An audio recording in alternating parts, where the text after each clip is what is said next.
नमस्कार दोस्तों, मैं मंजू हल्द्वानी उत्तराखंड से।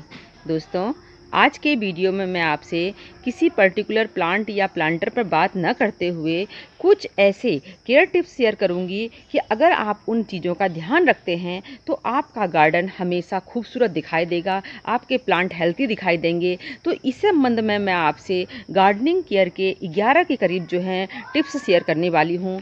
वीडियो में लास्ट तक बने रहें, हो सकता है कुछ ना कुछ टिप्स आपके काम के ज़रूर होंगे उसमें। तो फिर शुरू करते हैं आज का वीडियो।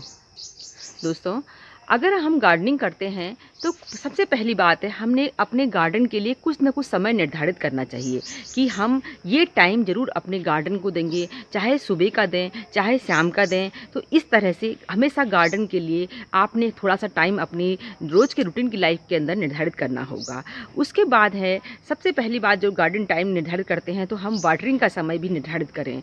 वाटरिंग हमेशा गार्डन में हो सके तो सुबह के समय करें, क्योंकि मैं अपने एक्सपीरियंस बता रही हूँ ये बात कि अगर हम सुबह के समय वाटरिंग करते हैं तो हमारे प्लांट में फंगस की प्रॉब्लम अक्सर कम देखने को मिलेगी आपको। क्योंकि रात को कह कितनी भी गर्मी हो, रात को हमेशा मौसम थोड़ा बहुत ठंडा होता है और जो पानी हम प्लांट के ऊपर डालते हैं तो वो पानी उड़ नहीं पाता है, वेपोरेट नहीं हो पाता। उससे क्या होता है कि प्लांट पर फंगस का अटैक बहुत जल्दी हो जाता है।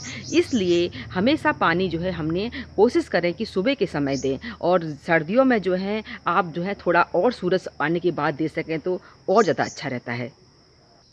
आप चाहते हैं आपका गार्डन खूबसूरत दिखाई दे, तो इसके लिए सेकंड टिप्स में ये है कि हमेशा एक सी वैरायटी के, यानी कि एक से टाइप के, जैसे मैंने क्रोटन लगा रखे हैं तो सारे यहाँ आपको क्रोटन मिलेंगे। तो इस टाइप से एक से प्लांट जो हैं सेम साइज के पॉट में और सेम कलर का भी बहुत ज़्यादा फ़र्क पड़ता है गार्डन में। अगर हम सेम साइज के कलर के जो प्लांटर एक साथ रखते हैं तो बहुत खूबसूरत दिखाई दे। ज़रूरी नहीं कि हमारे पास बहुत अच्छे अच्छे प्लांटर ही हों, आपके पास जो किचन वेस्ट के भी जो निकलने वाले जो हम डिब्बे वगैरह का यूज भी करते हैं तो उनको भी सेम सा कलर में कर दीजिए। तो सेम कलर होने से गार्डन में जो प्लांटर रखे होते हैं बहुत खूबसूरत दिखाई देते हैं। उसके अलावा हो सके तो हमेशा अपने प्लांटर को थोड़ी सी हाइट दें। अगर आपके पास स्टैंड की व्यवस्था है तो सो ठीक है, स्टैंड की व्यवस्था नहीं है आपके पास तो आप किसी भी घर में जो आपके पास कहीं ईंटें वगैरह मिल जाती हैं तो उनमें भी अपने प्लांटर को जो है उसके ऊपर रख दीजिए। थोड़ी सी हाइट मिल जाती है। हाइट मिलने से ये होता है कि बारिश में भी आपको फ़ायदा मिलेगा। बारिश का पानी सीधे नीचे की तरफ से भी नहीं जाएगा, ज़मीन की गर्मी भी नहीं मिलती है, उससे भी प्लांटर को जो है आराम मिलता है। जो प्लांट लगा होता है उसको सेफ रहता है। तो थोड़े से अपने प्लांटर को हाइट दीजिए, तो उससे जो है प्लांट बहुत खूबसूरत दिखाई देते हैं। तो ये देखिए, मैंने सारे जो है इस समय के जो है गुल मेहंदी के प्लांट है, अब फ्लावरिंग होगी तो सेम ये एक से रख रखे हैं तो बहुत ही खूबसूरत दिखाई देते हैं। तो इस तरह से ज़्यादा मात्रा में सीजनल प्लांट को जो है एक से प्लांटर में, क्योंकि हम जो परमानेंट प्लांट हैं उनको बहुत सारे इकट्ठे एक से प्लांट, क्योंकि ज़्यादा जगह किसी के पास नहीं होती है, किसी के बहुत ज़्यादा भी होती होंगी। तो आजकल तो लोग बालकनी में गार्डनिंग करते हैं, टेरेस पे गार्डनिंग करते हैं। एक ही अगर बहुत सारे प्लांट बना देंगे एक ही उसके, तो ये मुमकिन मेरे ख्याल से शायद नहीं हो पाता। पर सीजनल प्लांट को हम सेम उस वाले जो हैं एक साथ रख सकते हैं, तो ये जो है बहुत खूबसूरत दिखाई देते हैं।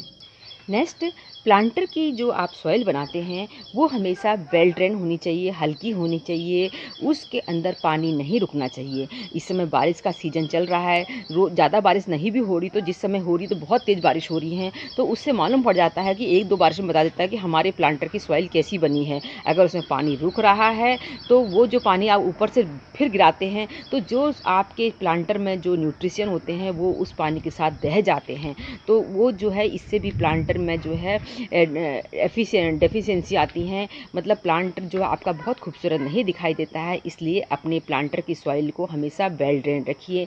ज़्यादा से ज़्यादा मात्रा में आप जो है ऑर्गेनिक मैटर का यूज करें, यानी कि उनके अंदर अच्छी मात्रा में आप कंपोस्ट वगैरह डालें, तो उससे भी जो है आपकी सॉइल बहुत वेल ड्रेन रहती है।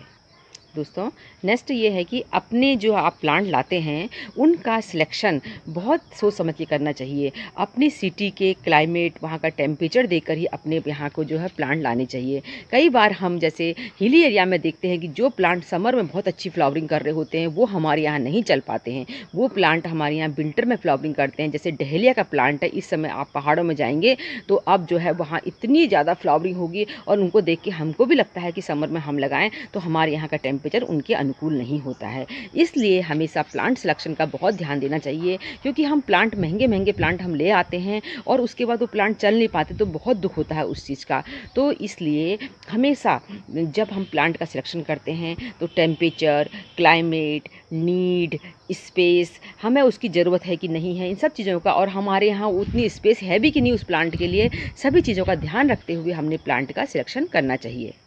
अगर आपको प्लांट लगाने का शौक़ तो है, पर आपके पास समय का अभाव है, यानी कि आपके पास टाइम कम रहता है और आप प्लांट तो चाहते हैं लगाएं कि अपने गार्डन में, तो इसलिए आप जो है उस समय हार्डी प्लांट का सिलेक्शन कर सकते हैं, जैसे कि रबर प्लांट है, फाइकस है, ड्रेसिना की जो वैरायटी होती हैं, एरिका पाम वगैरह होते हैं।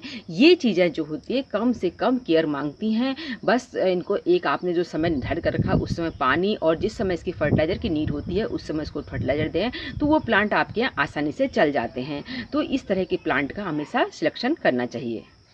पॉट का जो सिलेक्शन करते हैं उस पर भी आप जो सेम साइज़ के तो लेने ही हैं, उसके अलावा जो है आपको ये ध्यान रखना है, अगर आप बिगनर हैं, आपने शुरुआत गार्डनिंग कर रखी है, तो प्लास्टिक के पॉट्स या घर के जो डिब्बों में हम गार्डनिंग करते हैं उनमें जो हम प्लांट लगा देते, जैसे सैकुलेंट लगा देते हैं, उसके अंदर हम जेट प्लांट वगैरह लगा देते हैं, तो इस बारिश के मौसम में कई लोगों के जेट प्लांट वगैरह मर जाते हैं, क्योंकि उन्होंने वो छोटे-छोटे उनमें प्लास्टिक के पॉट्स में ग्रो किए होते हैं, उनमें पानी की ज़्यादा मात्रा डालने से वो प्लांट जो है मर जाते हैं। इसलिए यहाँ आप जो है प्लास्टिक के पॉट्स का और इसका इस्तेमाल करते हैं। मिट्टी के पॉट में तो आपका ज़्यादा पानी भी होता है, तब भी प्लांट आपका बच जाता है।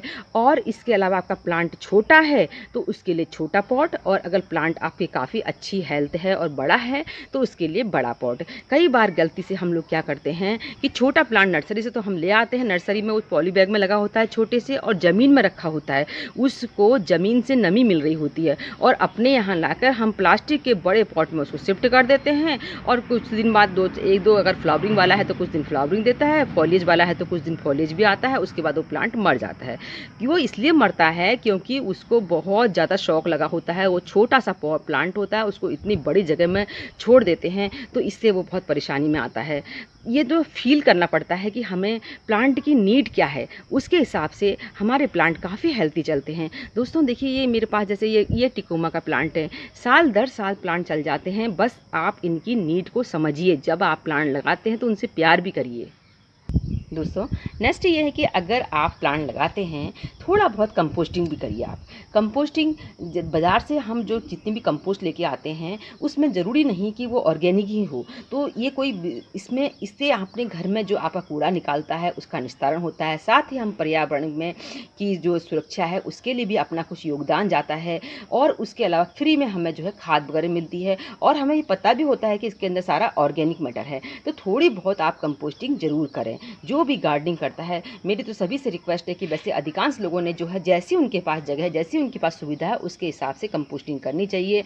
मैंने कंपोस्टिंग करने के लिए देखिए मटकों के बारे में बताया था। मटके में जो है लिक्विड भी आपको मिलेगा, कंपोस्ट टी भी मिलेगी, और साथ ही आपके गमले भरने के लिए कंपोस्ट भी मिलेगी आपको। तो इस तरह से हमने कंपोस्टिंग ज़रूर करनी चाहिए।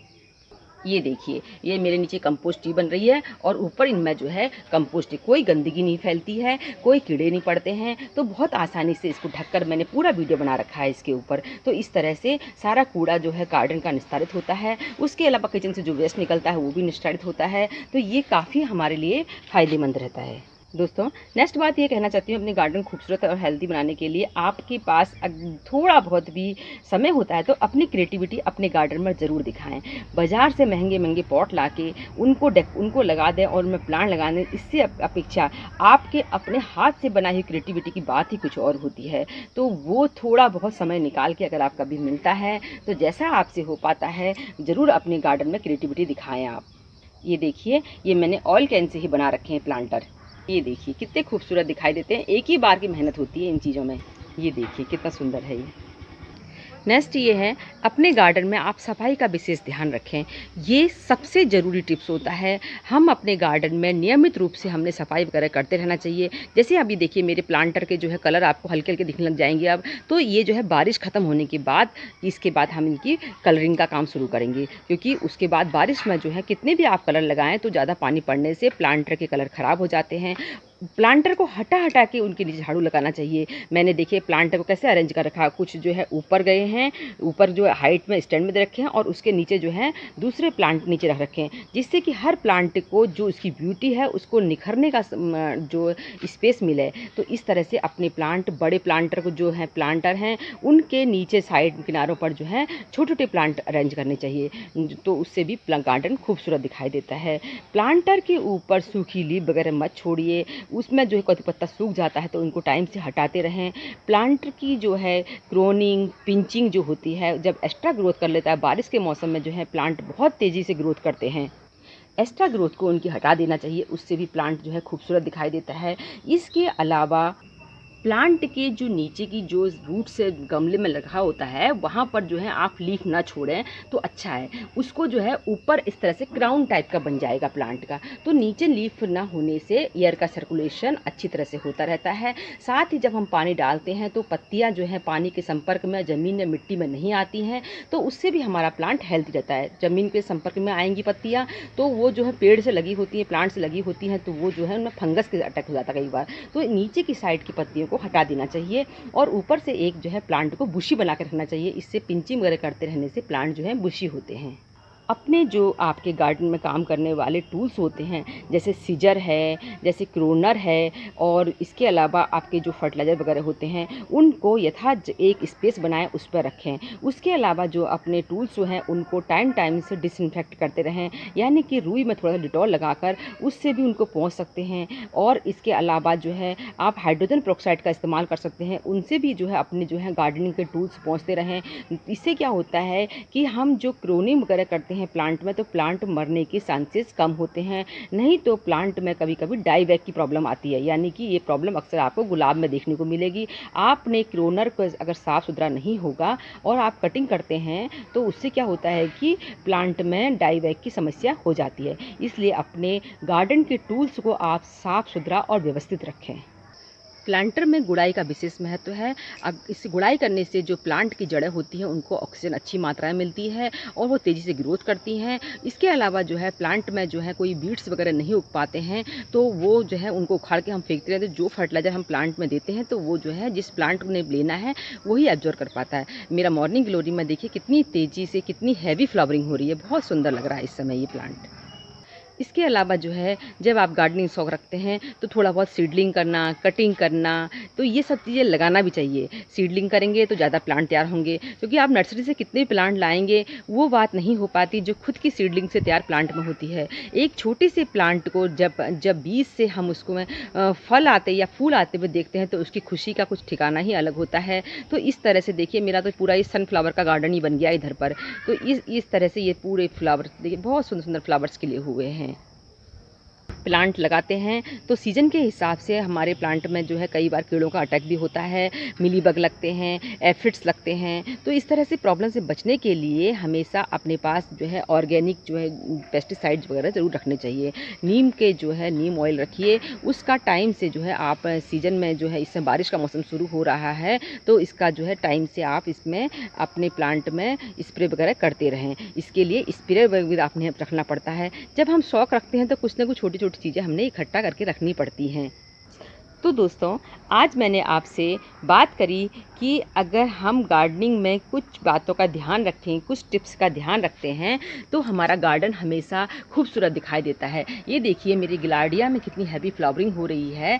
अब जो इसके जो फ्लावर सूख जाते हैं, क्योंकि अक्सर लोग ऊपर से फ्लावर तोड़ देते हैं, उनको सीजर से काटिए। सीजर से काटने से जो होता है थोड़ा नीचे से काट दीजिए तो प्लांट जो एक शेप में रहता है, हमेशा शेप में हुआ प्लांट ही खूबसूरत दिखाई देता है। तो आज के वीडियो में मैंने आपको अपने गार्डन को खूबसूरत वेल मैनेज करने के लिए कुछ टिप्स दिए। उम्मीद है आपको आज का वीडियो पसंद आया होगा। फिर मिलते हैं किसी दूसरे वीडियो में, तब तक के लिए नमस्कार।